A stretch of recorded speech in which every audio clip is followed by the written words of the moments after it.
AI ഉച്ചകോടിയിൽ പങ്കെടുക്കാൻ പ്രധാനമന്ത്രി നരേന്ദ്രമോദി ഫ്രാൻസിലെത്തി.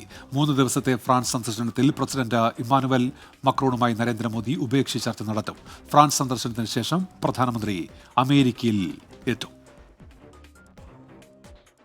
ഫ്രാൻസിൽ നടക്കുന്ന AI ഉച്ചകോടിയിൽ ഇന്ത്യ സഹ അധ്യക്ഷ സ്ഥാനം വഹിക്കും. AI സാങ്കേതികതയുടെ വികസനത്തിനായും AI-യുടെ ദുരുപയോഗം തടയുന്നതിനുമുള്ള നിർണായക തീരുമാനങ്ങൾ ഉച്ചകോടിയിലുണ്ടാകും. ഇന്ത്യ ഫ്രാൻസ് ബന്ധം കൂടുതൽ ശക്തിപ്പെടുത്തുന്നതിനായി പ്രസിഡന്റ് ഇമ്മാനുവൽ മാക്രോണുമായി പ്രധാനമന്ത്രി നരേന്ദ്രമോദി ഉഭയകക്ഷി ചർച്ച നടത്തും. മാർസെയ് നഗരത്തിലെ പുതിയ ഇന്ത്യൻ കോൺസുലേറ്റിന്റെ ഉദ്ഘാടനവും പ്രധാനമന്ത്രി നിർവഹിക്കും. മറ്റന്നാൾ ഫ്രാൻസിൽ നിന്ന് നരേന്ദ്രമോദി US-ലേക്ക് പുറപ്പെടും. US സന്ദർശനത്തിൽ സാങ്കേതിക വിദ്യ, വ്യാപാരം, പ്രതിരോധം, ഊർജം തുടങ്ങിയ മേഖലകളിലെ പങ്കാളിത്തം കൂടുതൽ ഉയരങ്ങളിലേക്ക് എത്തുമെന്ന് പ്രധാനമന്ത്രി നരേന്ദ്രമോദി പ്രസ്താവനയിൽ പറഞ്ഞു.